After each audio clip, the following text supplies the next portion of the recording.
Welcome back to the Let's Talk Baseball podcast. I'm your host, Michael Herrera, joined by my good friend and co-host, Jacob Payne, and we will be continuing with our power rankings. Last time, of course, we went from 20, I think it was 24 to 21 with the respectively Marlins, Pirates, Twins, and Angels, and we'll be continuing. But first, gotta catch up. How you doing, Jacob? How's life been treating you? Good, good. Little sad that USA took that loss against Japan. Great game. Japan played outstanding. They deserved that win, all in all. But fun World Baseball Classic, and honestly, by how the USA team did, and by how all the players talked about it, I think we'll be seeing a lot more major league players in the WBCs to come ahead. As long as the time schedules are still similar to the one previously, I think we'll be seeing more major league players the uh, in the WBC, which I would absolutely love to see. That was such a fun World Baseball Classic, electric.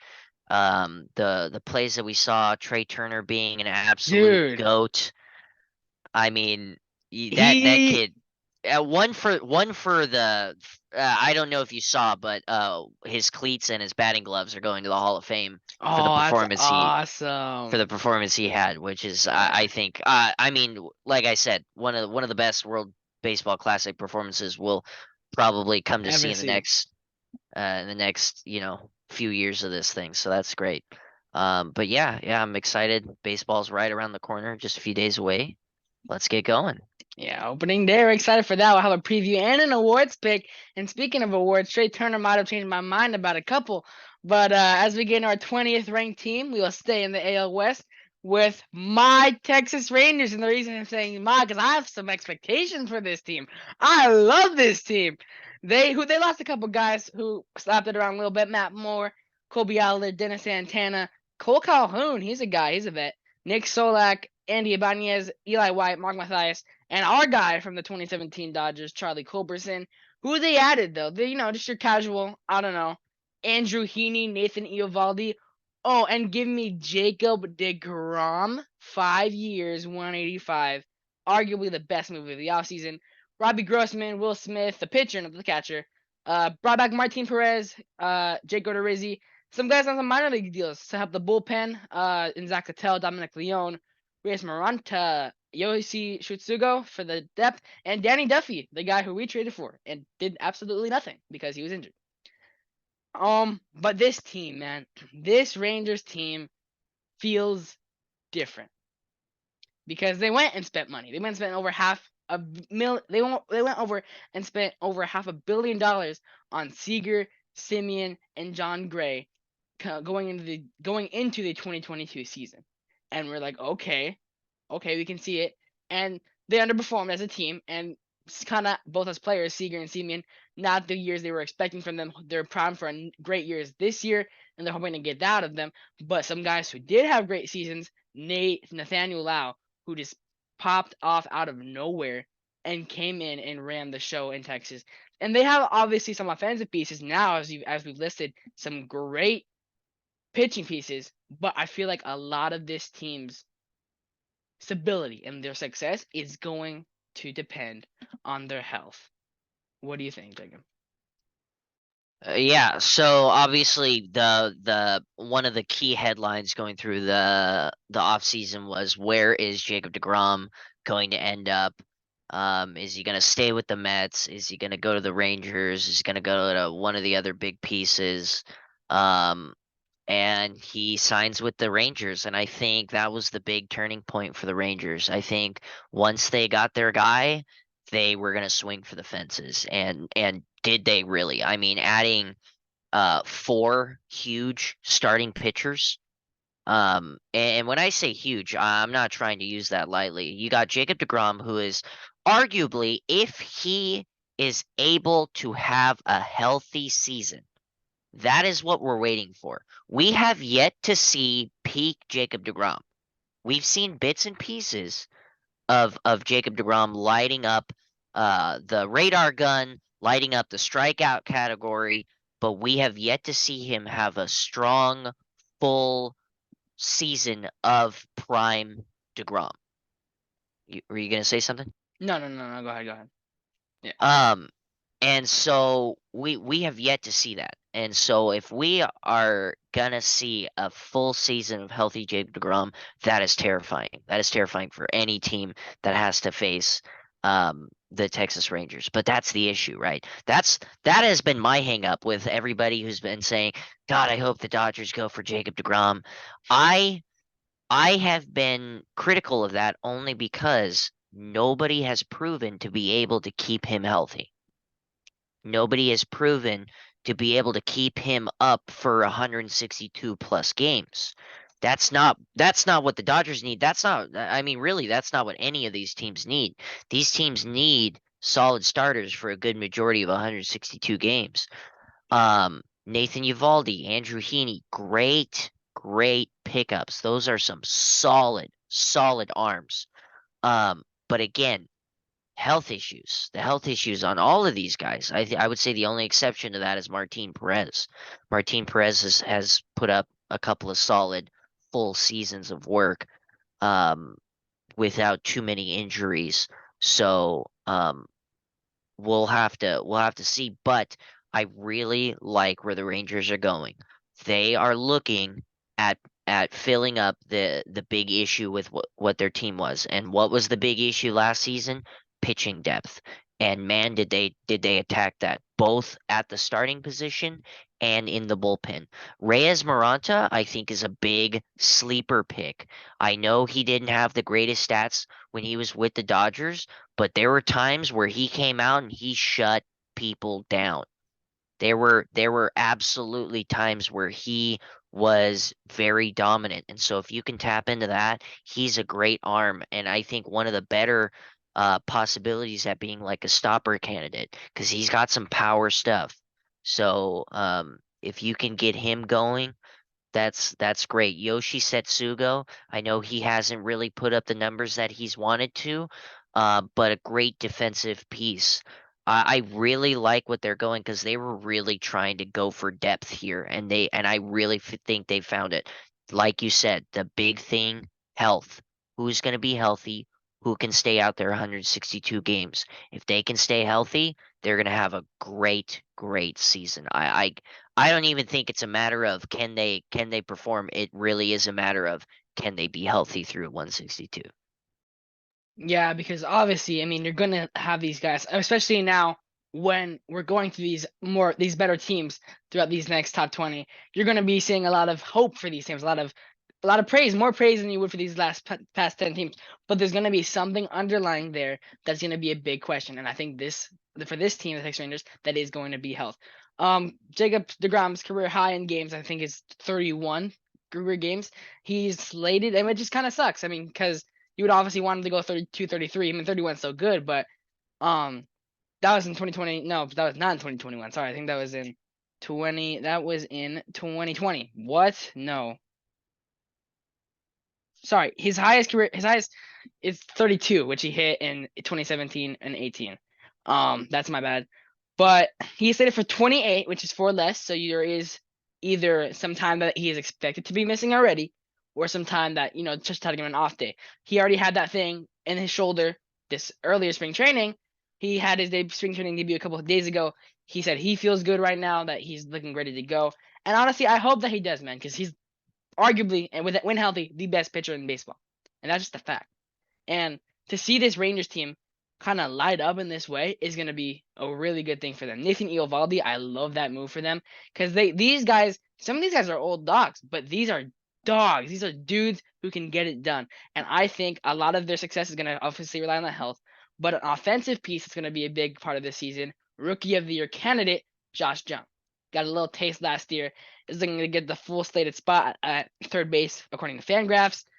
And I feel like a lot of their success will depend on how he performs. Because right now, their big offensive bats that they have, who you can count on, are Seager, Semien, Lowe, Heim, maybe Adolis Garcia, even though he had a bounce, he had a kind of down year last year. Your left fielder right now is looking like Robbie Grossman, who ain't bad, but he's not the best left fielder in the game. Same with Leody Taveras. He has some stuff to prove. So there are some offensive holes, and if Josh Jung can come up and perform, that is going to help them a lot. And maybe we could see this team fighting for a third place and potentially even a wild card. Which, with this expanding playoffs, you could go on a wild card with 82 games, which is their over under at 82.5, 1 game higher than the Angels. And I want you taking the first. What do you think? I'm going to take the over, and here's why. I don't think you try and go after DeGrom knowing his health issues if you don't have an idea of how you can go about fixing it. I think the Rangers have a good idea of how to take care of his health and how to get him through 162 games. And maybe that's a 6-man rotation. Maybe that's giving him an extra day, an extra off day. So I don't know what the thought is, but I have to think that if you're gonna go after a glass cannon like Jacob DeGrom, it's because you know how to manage his health. So I'm gonna take the over. I'm gonna say that they're gonna be able to manage their health of their pitching staff and be able to get those bats going.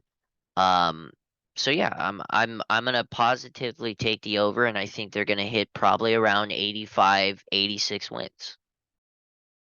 I agree. I think I'm gonna take the over with you. I think their ceiling is gonna be around that 86 mark, and that 86 mark I think did get the Phillies, if I'm not wrong, into the playoffs last year. Let me just check really quickly.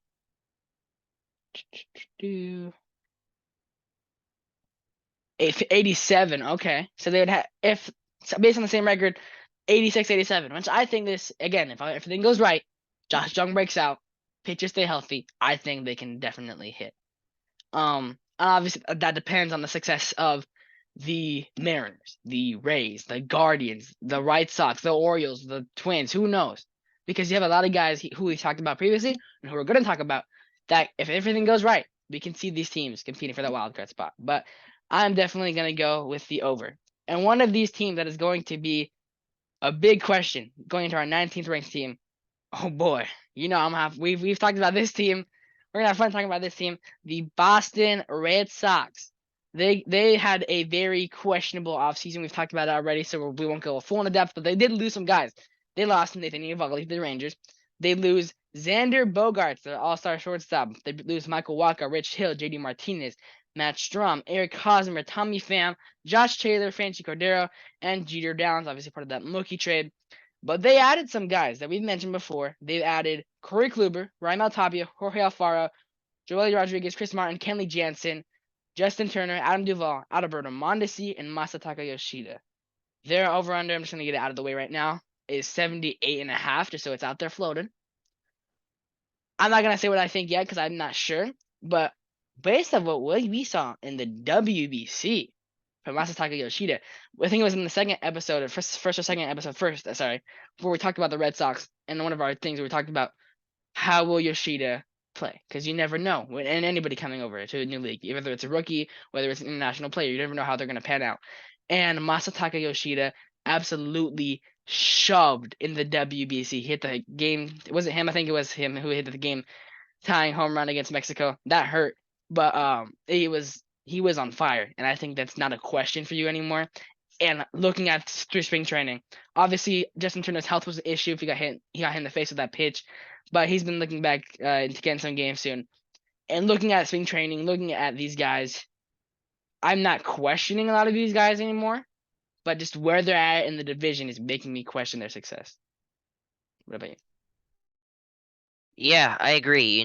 We've touched on the Red Sox before, so I won't go into too deep, but we've talked about how they're in a very, very brutal league in the AL, with the Yankees, with the Blue Jays, with the Rays, and with the upcoming team of the Orioles. If they don't play well, they very well might find themselves in last place. That being said, with what looking at what they lost and what they gained, I don't think they lost too much comparatively to what they added, but I do think they lost more than what they added. Now that being said, some of the pieces that they added could go huge for them during the season. Like we talked about Masataka Yoshida. Watching him in the World Baseball Classic, man, that dude was electric. He was incredible, and that's considering he was on the same offensive line as Shohei Ohtani and was only just barely outshadowed by him in stats because I don't think pitchers wanted to pitch to Shohei Ohtani and walked him like 10 times. Um, but that being said, great additions to their bullpen. Assuming Chris Martin, Kenley Jansen, Corey Kluber can all find um, their places in the rotation and bullpen respectively.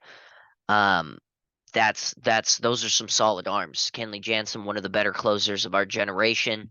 Chris Martin, absolutely electric after the Dodgers got their hands on him. Corey Kluber, previous Cy Young Award winner, great pitcher. Can he find his stuff again? I think that's the big question. Um, Interesting additions in Ramiel Tapia, Jorge Alfaro, Justin Turner, Adam Duvall. How are they going to slot in? What is that going to look like for the team?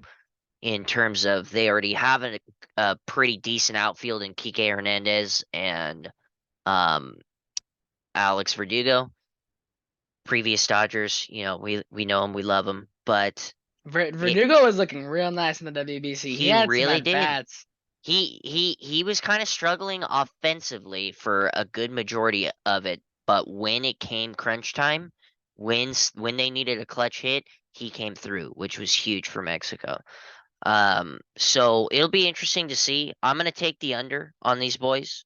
And I would say the big reason of that is because while there is the expanded play through playing all 30 teams, well, all 29 other teams, um, it's still gonna be brutal playing up those divisional matchups with the Yankees, with the Blue Jays, with the Orioles looking good.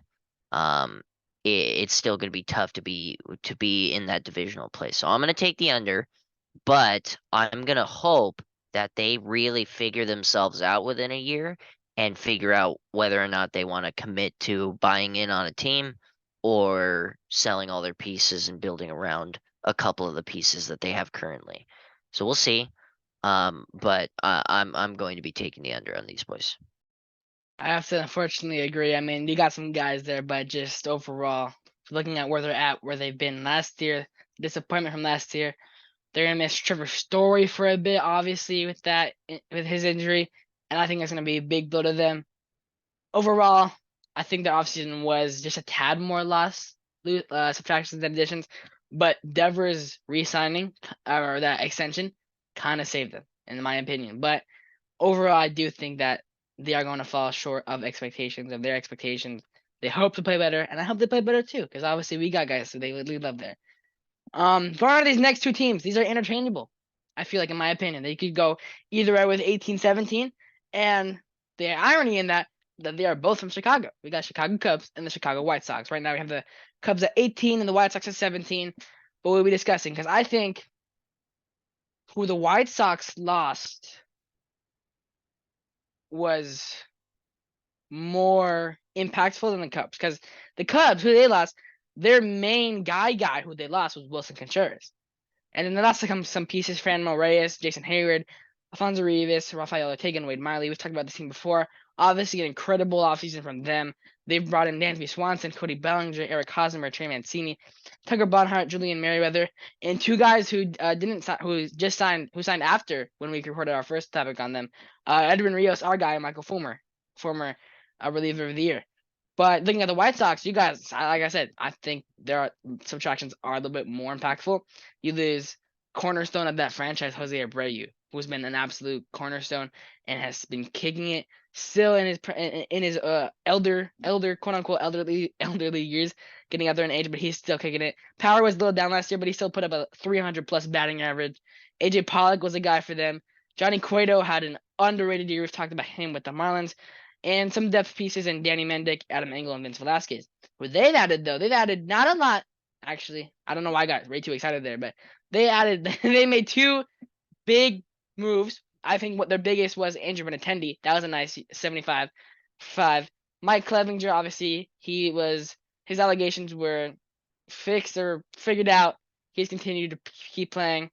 They brought back Elvis Andrus, some depth pieces in Billy Hamilton, Keenan Middleton, Jake Marcinek, and our guy, Hanser Alberto, the life of the party, kicking it over there in Chicago. But these teams, they're not going to have too high expectations, I think, just because what we saw from the White Sox last year.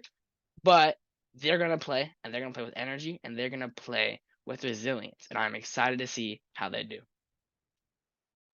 Yeah, I mean, first off, personally, on my list, I would have the White Sox a lot lower, and that's only because of what we've seen from them last year.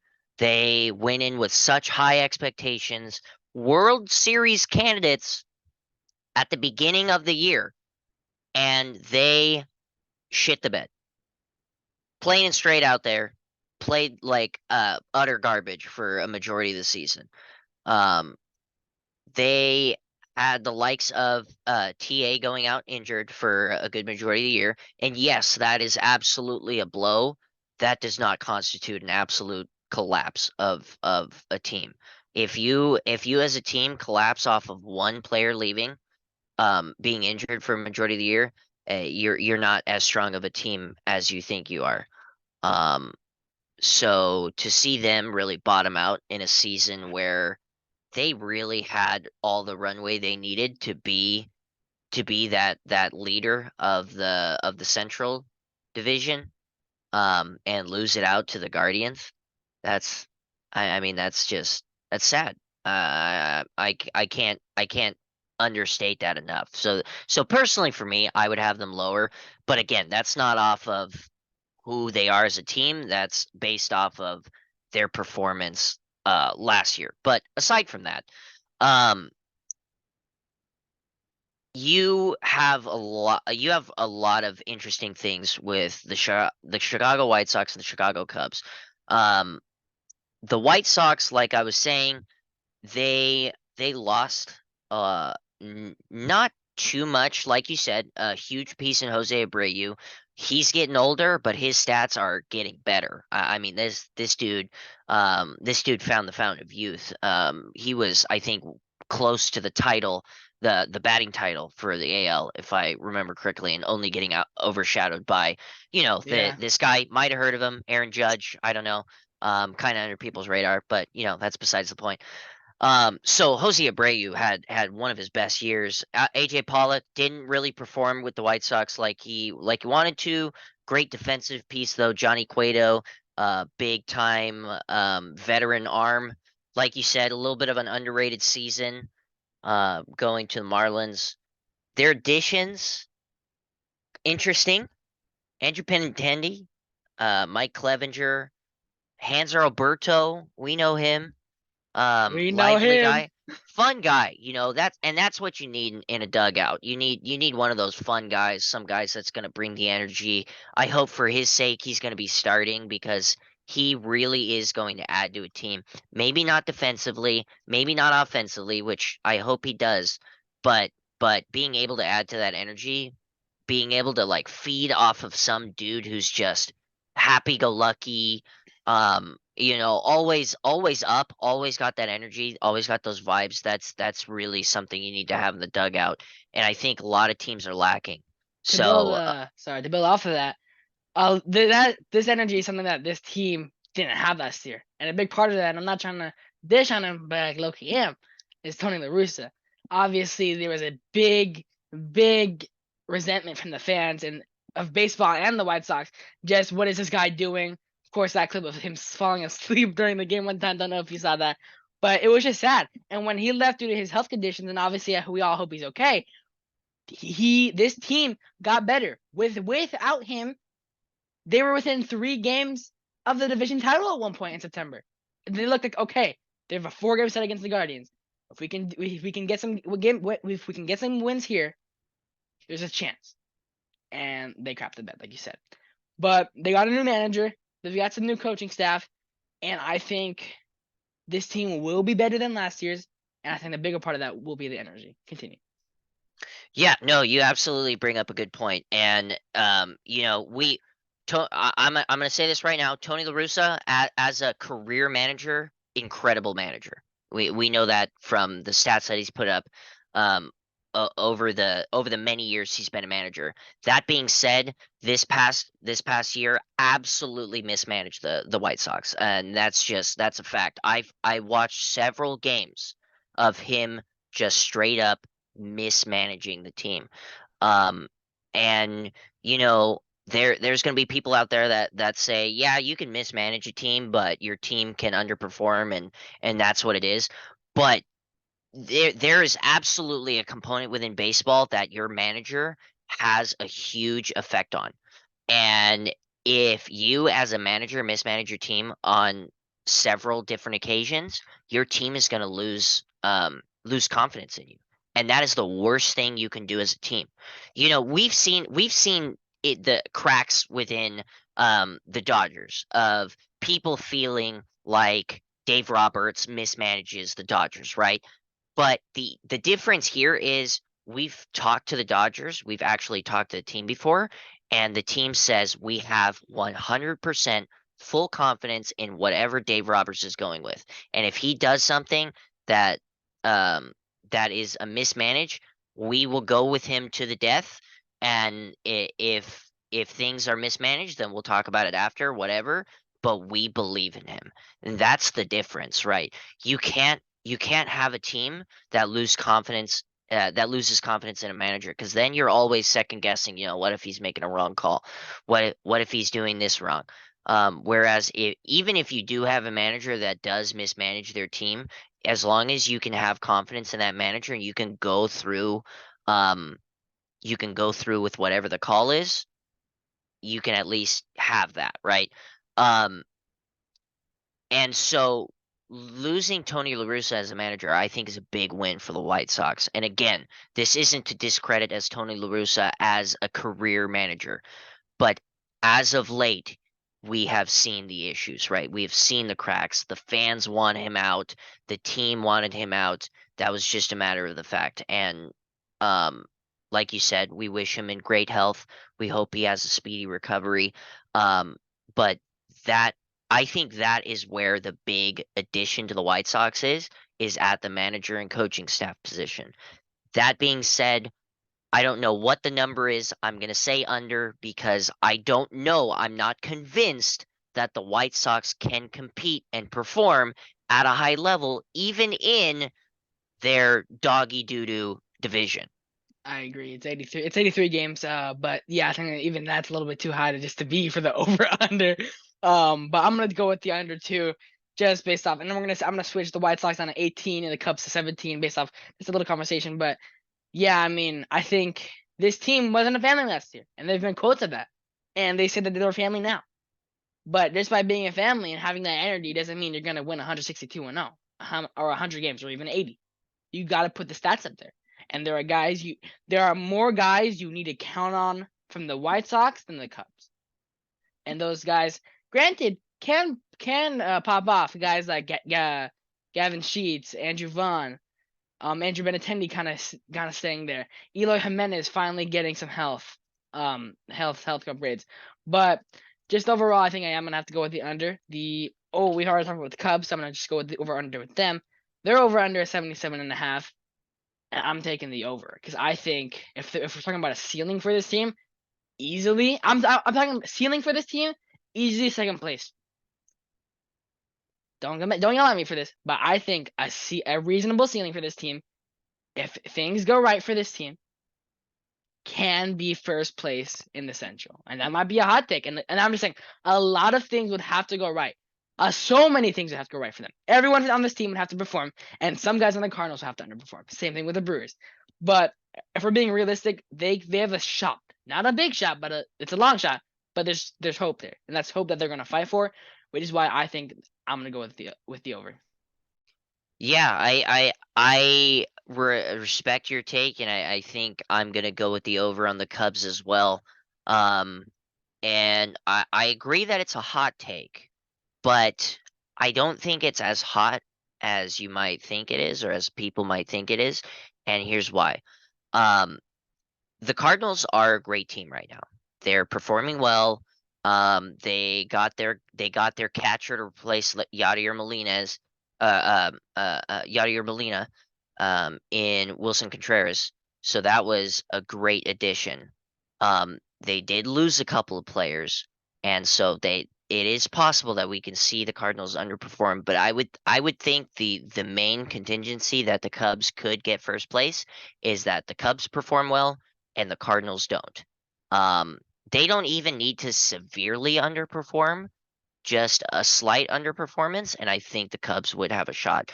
I'm not really convinced in the Brewers being able to perform at a high level because we've seen them kind of not perform at a high level even with the team that they've had the past few years.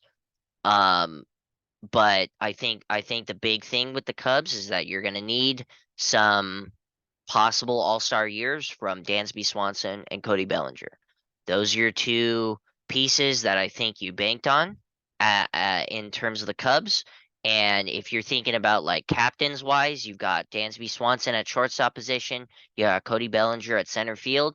If those two are performing on all cylinders, um, and you've got them having near career years, um, you've got a solid roster. If those two guys are missing or injured, you've got a tough season ahead of you. Um, and now I'm just saying in the entire year, you know, if they've got some small stints where they go out, it is what it is. Um, but if they're missing for half the year or more, it's gonna be a brutal year for the Cubs. I think the big question mark is the starting pitching depth. Um, I don't really feel like they've got a solid 5-man rotation along with some pieces that could fill up in the event of an injury. That being said, if they have a healthy year, if they've got their guys performing, um, you know, shoving for 162 games, they've got a pretty decent chance at least. I would say a reasonable spot for these Cubbies is second place. Overperforming from the Brewers, maybe not outperforming the Cardinals, especially if they have a good year. Um, but I'm hopeful that they could be looking to good times ahead. I agree. Another team looking at good times ahead, whether it's this year or the next couple of years, is the Arizona Snakes, the Diamondbacks. They've had a very interesting offseason. They've lost a couple of smaller guys. Reyes Moronta, we mentioned. Jordan Luplow didn't do that much. Ian Kennedy didn't do that much. Cooper Hummel, a nice prospect for them, who had some time in the sun last year, hoping to get some time with the Mariners. Yanni Hernandez now with the LA. Stone Garrett, who had a sneaky kind of nice season for them and limited him playing time. And their big loss of the offseason was Dalton Varsho. Obviously, he can play catcher, can play outfield. He's going to be mostly playing outfield in Toronto. But they got some guys. I mean, their return for Varsho and Lourdes Gurriel Jr. and um, Gabriel Moreno, I personally love for them, especially with Carson Kelly going out. We're going to finally see Gabriel Moreno get some time. I'll obviously hope to Kelly that he gets healthy as fast as he can, see recovery. But Moreno has been one of the most talked about catching prospects in the game, besides Francisco Alvarez and Tico Cartaya. And if he can put up a good year for them, it's great signs of things to come. Also, a vet and Evan Longoria, who's a dude. Andrew Chafin coming back. Got some other pitching guys in Zach Davies, Cole Sulcer, Miguel Castro. And former, I think he was Rookie of the Year in 2020, if I'm not wrong, Kyle Lewis. He comes into the outfield depth. And obviously, they signed that massive extension with Corbin Carroll for 8 years. I think it was 131, which is a really interesting move before he really broke out and had his career year. I'm going to say it because we are close to running out of time. And their over-under is 74.5 games. You go first. I'm sorry. I'm gonna say over. I'm gonna take the over on these boys. I really like what I've been seeing from the Diamondbacks. I know they haven't really performed too well against the tougher teams, but I think in the next few years, including this year, I think they're gonna be performing better and better and better. They've got some great young talent. They've got some shovers over there in Merrill Kelly and Zach Gallen. Those guys are absolute studs, and I think completely underrated because they've been on the Diamondbacks. the past few years, but they have been playing some great baseball. I know Merrill Kelly didn't really have the starts that he wanted to in the World Baseball Classic, and that was unfortunate. I was really looking forward to him proving himself on a world on in the world spotlight. Um, didn't really come down to that, and that was unfortunate. That being said, those two guys are absolute studs on the team. Um, some great additions from the Diamondbacks. I really do think they've got the over, but I think it's going to be how well can they compete um, for a wild card spot. Because let's be real, the the um the division title is very likely going to be between the Dodgers and the Padres. Um, that I think that's just how it's going to be. I think it's going to have to be a severe underperformance from those two teams for the Diamondbacks to even have a chance at the division title. So I think realistically, their eyes should be on a wild card spot, and I think it's possible if they perform as we suspect them to. I do agree. I mean, all signs point to them being a little bit over. I think it's not gonna. I don't think it's gonna be a large over. I think it's gonna be a slight over, but I think it's gonna be pointing for hope to the future. Obviously, Corbin Carroll's obviously primed for a Rookie of the Year season in his first year of his big contract. And you have some guys there. Lourdes Gurriel Jr. who's been a dude. Ketel Marte who's primed for a year. Christian Walker has a sneaky, I don't know, 35, 36 homers last year. And these are guys who you thought would get traded, and then they didn't. And it's like, okay, what's the direction here? And then even in the offseason, there was rumors with Walker swirling around getting traded. There was rumors of them trading an outfielder, obviously not Carroll, someone like Thomas or McCarthy, but they added to their bats. I love the sneaky move of Evan Longoria just to be there to teach them these youngins because he's a dude who just works on hitting. And whether he's having a good year or a bad year, he is gonna improve his stance and that will affect everyone around them. And their pitching, like you mentioned, it's not bad at all. Obviously, with like you said, like Zach Gallen and Merrill Kelly, hoping for some decent years from Madison Bumgarner, of course, hoping he can turn it around. But yeah, I think all things being considered, they're in a decent spot. I think a ceiling for this team would be third place just because I know how the Dodgers and the Padres are going to be this year. But I think I'm going to go with the over. I think this season will show us what we can truly expect in the next 10 years. Well, that will be all for today. Thank you for joining us on the Let's Talk Baseball podcast. Starting Monday, we will have daily episodes Monday through Thursday, leading up to opening day, finishing our power rankings, and landing on that opening day with an opening day preview and our awards picks for the year. Hope you guys have a great weekend. Once again, I'm Michael Herrera, my good friend and co-host Jacob Payne, and we will see you next time.